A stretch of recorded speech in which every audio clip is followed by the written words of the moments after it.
Hello, friends. Today's story is the story of Vishnu and Narad. When you are the God of your world, how can any other God have the right to interfere with your world? The law of the world states that you are responsible for your own psychological deeds and have to pay the price for them too. But man's inability to understand this straightforward and simple truth had made him behave in a ludicrous manner. He does not endeavor to do what he can, but he depends on God and prayers to help him. Little realizing that the one he assumes to be God and worship is powerless to do anything to make his life better.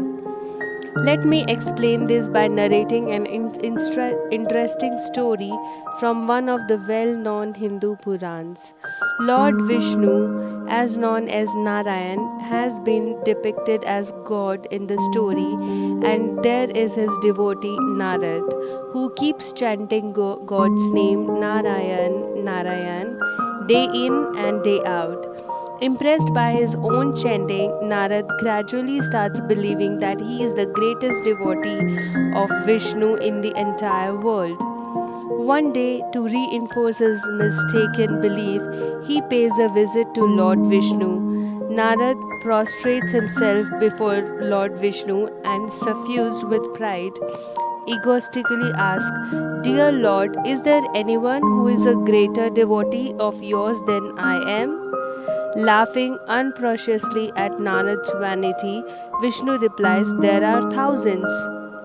Hearing this dear Lord's response, Narad's arrogance takes a beating, but then he quickly reassured himself with the thought that perhaps the Lord is saying that in jest.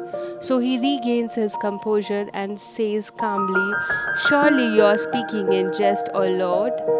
When Vishnu realizes that Narad has dismissed his statement in a light vein, he replies in a solemn tone, "I am not speaking in jest, I am serious. There are actually millions of people in the world who are far greater devotees of mine than you are." Deeply shocked and hurt, Vishnu's words pierce Narad's ego like an arrow. Folding his hand in deep reverence, he says, "Please forgive me, my dear Lord, but I would certainly like to meet just one such devotee out of those millions." The sarcasm in Narad's word do not go amiss, but Vishnu replies with a smile, "As you wish, so off they you go together." As the first rays of the sun pierce the remnant of the night, they reach a field where a farmer is tilling his field. Finding a suitable spot nearby, Vishnu and Narad settle down comfortably under the shade of a tree and quietly observing the farmer. Soon it is noon, but the sun beating relentlessly down makes little difference to the farmer who is toiling hard in the field. Meanwhile, with the passage of time, Narad's confidence increases as he begins to feel complacent, as the farmer has not uttered the name of Lord Narayan even once. Feeling overjoyed, he thinks that his dear Lord had been pulling his legs after all. But he decides to keep quiet and watch the drama unfold for a little while longer. In the meantime, the farmer's wife arrives with his lunch. Sitting under the shade of tree, the couple eat their meal together. Once they have eaten, the farmer rests for a while before resuming his work in the field.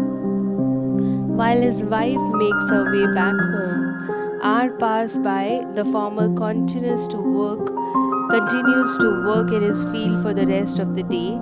It is only when the last ray of the sun melts away into approaching darkness that the farmer packs his tool and heads home. On reaching home, he takes a bath, eats his meal, and spends quality time with his children before turning it for the night. At daybreak, the farmer is back in the field ploughing diligently, but like the previous day, this routine continues for the next 3 days, and Vishnu and Narad observe him from a distance. Narad, however, is besides himself with joy as the farmer has not uttered the Lord's name even once in those 3 days.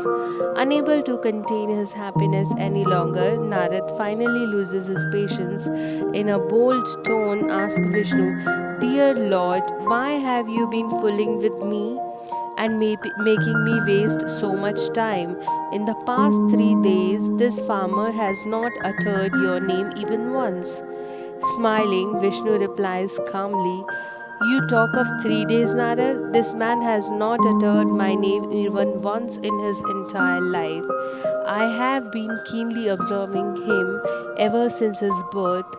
Even when he faces adversities, he does not think of me but instead reflects upon his own mistakes.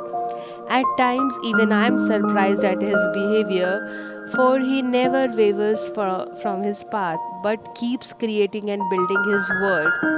So, do you understand, Narad? He is my true devotee as he is aware that he is solely responsible for creating his world. Therefore, he keeps working relentlessly towards his objective. Neither does he disturb me, nor does he ever expect anything from me, and he most certainly never wanders around aimlessly chanting Narayana, Narayana, without shouldering any responsibility like you. Moral of the story: according to nature's law, deeds and duties are the only true forms of worship. A truly pious person is the one who is immersed in the joy of performing his deeds and discharging his duties. In such a man's life, there is no necessity or place for any other form of worship because every deed of his itself becomes worship. However, if you acquire an understanding of the most profound level of psychology, then you will understand that man can be religious, life can be religious, even teaching can be religious, but there is no such thing as religion by itself. So, read this statement over and over again and understand nature's ultimate truth.